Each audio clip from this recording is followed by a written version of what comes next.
جی اختتام کریں مناظرے کو. بالکل اختتام کرنا چاہیے. میں نے آج تشیع کی کتب سے چند حوالے ابھی پیش کیے ہیں کہ یہ سیدنا علی رضی اللہ عنہ کے گستاخ ہیں. سیدنا علی رضی اللہ عنہ کا جو مرتبہ مقام ہے وہ صرف اہل السنہ الحمدللہ اس کو پوری طرح سے اس کے اوپر من و عن جان قربان کرنے کے لیے تیار ہے. سیدنا علی رضی اللہ عنہ سے محبت ہمارے ایمان کا حصہ ہے، لیکن ہمارا فریق مخالف جو ہے وہ سیدنا علی رضی اللہ عنہ کو یا تو غلب میں اللہ بنا دیتا ہے، عین اللہ قرار دے دیتا ہے، جنب اللہ وجہ اللہ قرار دے دیتا ہے، یا پھر علی رضی اللہ عنہ کو مچھر جیسا جو ہے وہ بنا دیتا ہے، نعوذ باللہ من ذالک، یا مچھر سمجھ لیتا ہے. تو یہ دونوں باتیں اہل السنہ جو ہیں وہ غلب سے بھی پاک ہیں، اہل السنہ تنقید سے بھی پاک ہیں. الحمدللہ ہم نہ تکفیر کرتے ہیں نہ تنقید کرتے ہیں، ہم حق کی بات کرتے ہیں. آج کے اس پروگرام کے اندر جو علی بھائی نے نیو ٹی وی کے لیے اس کو چلانا تھا، لیکن کسی وجہ سے ہم یہاں پر بیٹھے ہیں.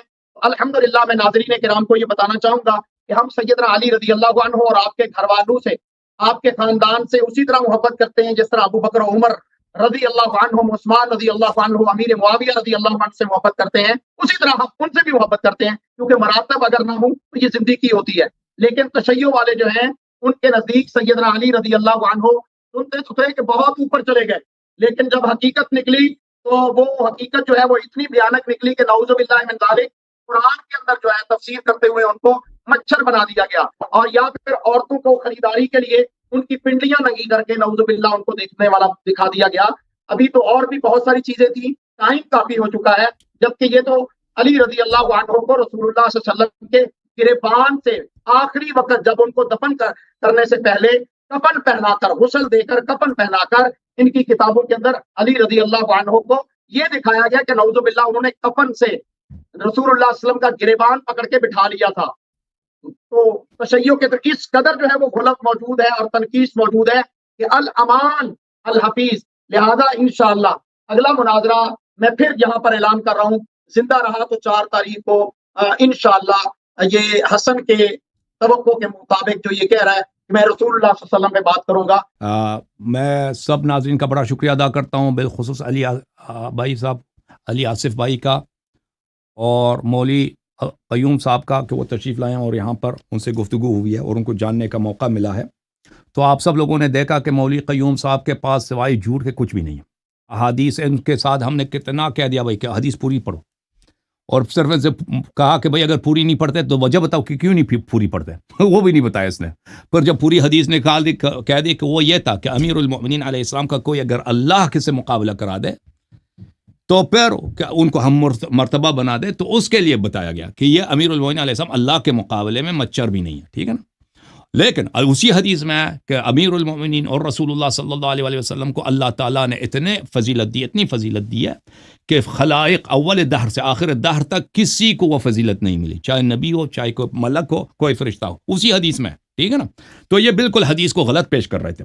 پھر پنڈلیوں کی بات آئی ہے، تو پنڈلیوں کے متعلق بھی ہم نے بتا دیا کہ یہ پورے امت مسلمہ کا اجماع ہے کہ النظرۃ الاولی لک والنظرۃ الثانیۃ علیک. ایک نظر سے دیکھنا یہ حرام نہیں ہوتا. اگر آپ کسی کو مال خریدیں، مال کو چیک کرنا یہ پوری امت کا حق ہے کہ کوئی بھی شخص کوئی مال خریدتا ہے تو اس کو چیک کرے. اگر وہاں پرانے زمانے میں غلاموں کا کاروبار ہوتا تھا، اگر بازار سے کوئی، وہ امیر المؤمنین ایسا بھی خریدتے تھے آزاد کرنے کے لیے. ہمیشہ امیر المؤمنین علیہ السلام خریدتے تھے نا، پہلے ان کی تربیت کرتے تھے گھر میں، غلام کی، کنیز کی، 6 مہینے 1 سال تربیت، پھر آزاد کرتے تھے. انہوں نے اپنے محنت کے پیسے سے ہزاروں غلاموں کو آزاد کیا اور ہزاروں کنیزوں کو آزاد فرمایا انہوں نے.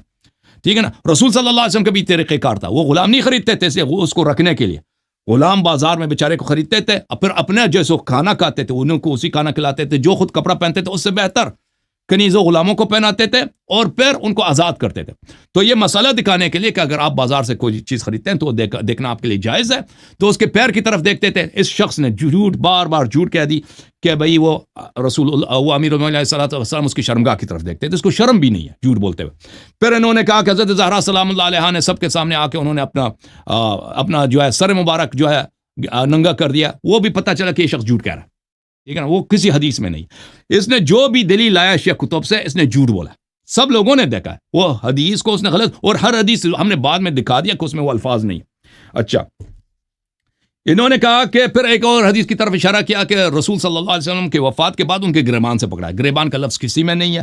عربی زبان میں ہے کہ رسول اللہ صلی اللہ علیہ وسلم نے امیر المومنین علیہ السلام سے کہا کہ جب میری وفات ہو جائے تو مجھے غسل دینا آپ نے پاک پانی سے, اور پھر مجھے کفن پہنانا ہے آپ نے, اور میرے کفن جہاں پہ گرہ لگتے ہیں وہاں سے پکڑ کے مجھے بٹھا دینا. یہ لوگ کہتے ہیں کہ وہ گریبان, یا کسی ذاکر نے غلط ترجمہ کیا. گریبان کا لفظ نہیں ہے. گریبان عربی زبان میں توق کہتے ہیں. وہ حدیث پڑھ لیتے ہیں نا, آپ نے اشارہ کیا تو میں بھی اشارہ کرتا ہوں. مجھے بٹھا دیں تو پھر آپ سے مجھ سے جو سوال کریں گے میں جواب دوں گا. تو رسول صلی اللہ علیہ وسلم حیات میں بھی زندہ تھے, معلم تھے, وفات کے بعد بھی وہ زندہ ہیں. تو امیر المؤمنین علیہ السلام نے ان کے وفات کے بعد غسل دینے کے بعد ان سے بہت سارا علم حاصل کیا. 1000 باب علم کے, ہر باب سے 1000 علم کہتے ہیں, اور یہ مخصوص ہے امیر المؤمنین علیہ السلام کے لیے, اور اس میں نہ کوئی توہین ہے. ہم مسلمان یقین جانتے ہیں, ہمارا عقیدہ ہے, سب اہل سنت کا بھی یہ عقیدہ ہے کہ رسول اللہ صلی اللہ علیہ وسلم زندہ ہے, مرنے کے بعد بھی زندہ ہے, ان کے لیے موت نہیں ہے. اور ایک پورا کتاب ہے سیوطی کا کہ تزکیۃ الانباء والازکیاء فی حیات الانبیاء بعد الموت, کہ انبیاء علیہ السلام موت کے بعد زندہ. تو یہ اس میں کوئی تعجب نہیں ہے, اور یہ اس میں کوئی تنقیص بھی نہ علی علیہ السلام کی نہ رسول صلی اللہ علیہ وسلم کی. ان کے اپنے کتابوں سے ہم نے دکھا دیا کہ ابو بکر اور عمر اور عثمان کی خلافت جو یہ بدعت ہے, اور رسول صلی اللہ علیہ وسلم نے خود کہا تھا کہ میرے وفات کے دن ہی میری امت میں بدعت شروع ہو جائیں گے, اس میں صحابہ بدعت کی وجہ سے مرتد ہو جائیں گے. ٹھیک ہے نا. تو وہ کون سا وہ اگر خلافت ابو بکر عمر عثمان نہیں تو کون سی چیز ہے؟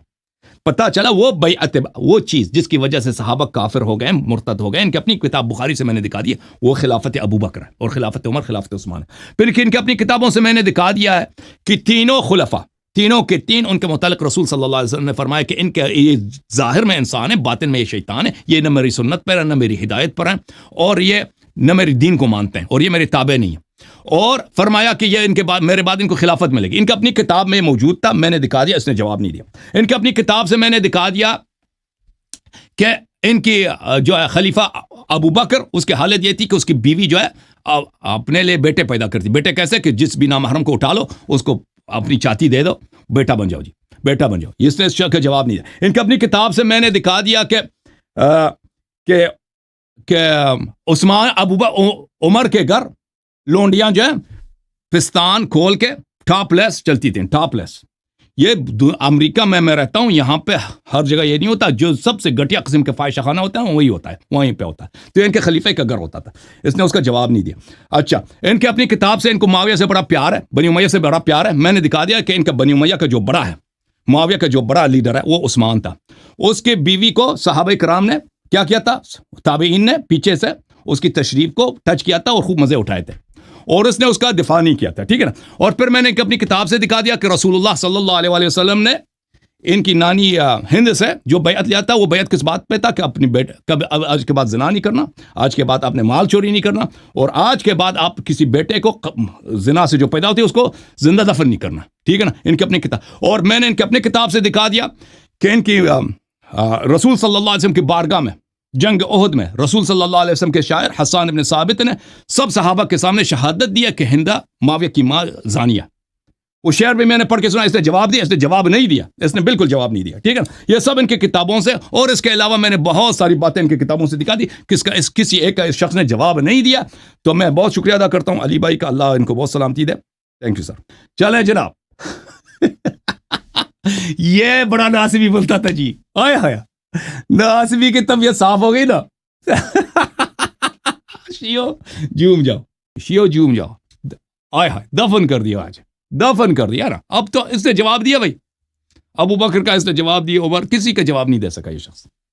حسن اللہ یاری بھائی, میں پاکستان سے بول رہا ہوں, اور میں ابھی ایک طالب علم ہوں. میرے ہمراہ یہاں جتنے بھی اہل سنت کے برادران ہیں, میں اتنی سی بات کہنا چاہتا ہوں کہ آج کے دور کے اندر دشمن ہمیں مروانے کی کوشش کر رہا ہے. اگر ہم ایک امت بن کے رہیں گے تو ہم کامیاب ہوں گے. میں بس اتنا سب سے کہنا چاہتا ہوں, یہ فرقہ واریت چھوڑ دیجئے اور ایک ہو جائیے. ایک ہو جائیے. ہم نے چھوڑ دیا بھائی, ہم نے چھوڑ دیا نا. ہم تو کہتے ہیں صرف وہی جو اللہ اور رسول صلی اللہ علیہ وسلم نے فرمایا وہی ماننا ہے نا. وہ تو ترک نہیں کر سکتے نا. وہ تو انہوں نے جو فرمایا کہ اہل بیت کی اتباع کرو نا, تو آپ مان لو. انہوں نے تو نہیں فرمایا کہ ابو بکر عمر میرے بعد خلفاء ہیں, انہوں نے کہا میرے بعد اہل بیت علیہ السلام کی اتباع کرنی ہے.